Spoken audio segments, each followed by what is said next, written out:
Back when I was growing up, record stores were such a huge part of my youth. I spent a huge majority of my teenage years in record stores. And, I can remember when I got my license.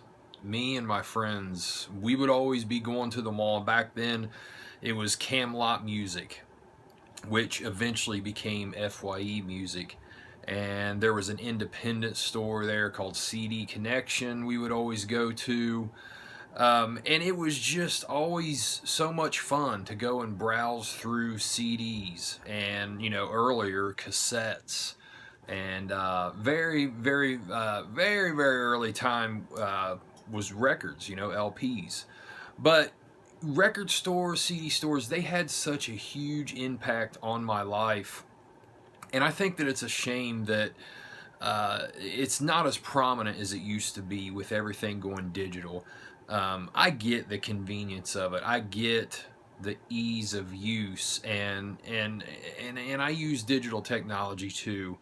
But I miss record stores, and that's why when I saw this come up for review, All Things Must Pass, I requested it and jumped on it. I really wanted to get this in to review it because this tells the story of Tower Records.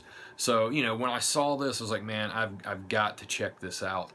Tower Records, I only got to experience it very briefly. I lived in Nashville for a short period of time in the year 2000. They had a Tower Records store there. That's really the only experience I had with Tower Records. There just wasn't any around me, growing up or anything. And, but anyway, All Things Must Pass tells the story of Tower Records from the very beginning all the way into the end.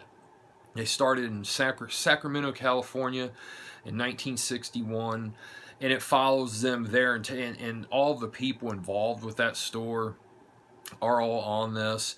And it talks about how from there they grew to San Francisco, to LA, and then eventually all over the West Coast. Then they expanded to Japan. Then they expanded to the East Coast. Then they expanded to Argentina and all these other countries. They just expand, expand, expand. And, all through this documentary, there's known people that pop up to talk about their experiences with Tower Records. Most notably is Bruce Springsteen, Elton John, and it shows Elton John some old archival footage of him shopping in Tower Records with his limo driver holding a box as he puts all of his LPs that he's buying into this box.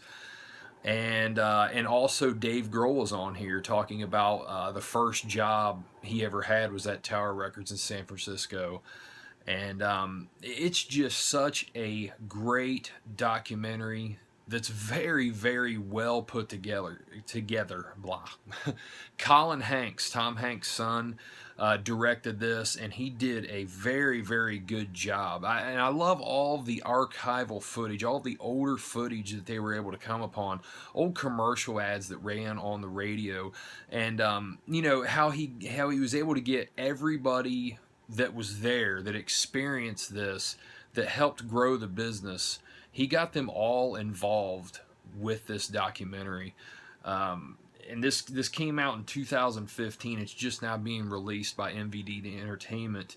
But if you're into music and you miss the days of record stores, this is definitely one to see. And really, just if you're into great documentaries, it's just such a well made documentary.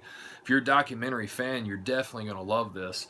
But, speaking of record stores, it talks like, record stores are a thing of the past. And really, on a massive scale, I would agree. On a corporate scale, I would definitely agree. But on a mom and pop scale, record stores have not went away, and they are actually thriving pretty well. I mean, here in Indianapolis, we have, I want to say, probably 8 that I know of that are doing exceptionally well. I mean, you can still go into these stores and buy LP records. And a lot of these stores that I go into, I talk to them, about how they've been able to survive. And most of these stores say that LPs, records, outsell anything that they have in their stores. There's been such a resurgence of records, which I think is just amazing. I think it's great.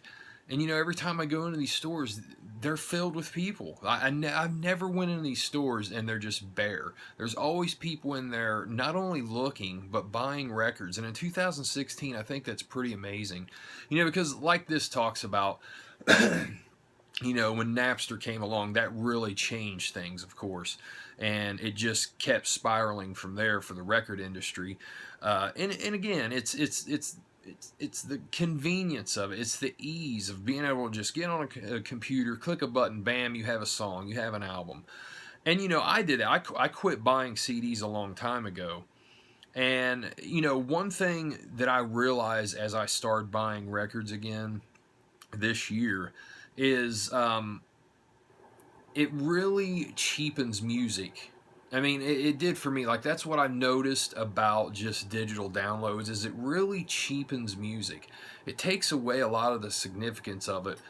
It's just something that does it. And you know, because what made me realize is that when I started buying records again, it just gave me much more of an appreciation for music, and the music that I was buying. It made me pay attention to it more, be more aware of it, get more absorbed in it, by buying that physical copy, you know. And I love that there's been such a resurgence, and I love that these mom and pop stores have been able to survive where places like Tower Records couldn't.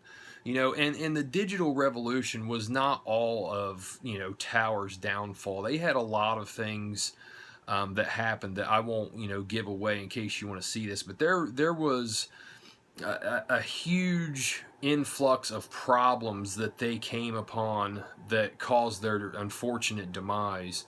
But you know, anyway, like I was saying, you know, there are still record stores out there, which I think is great. And I know that's kind of off topic, but it does kind of tie in with this too.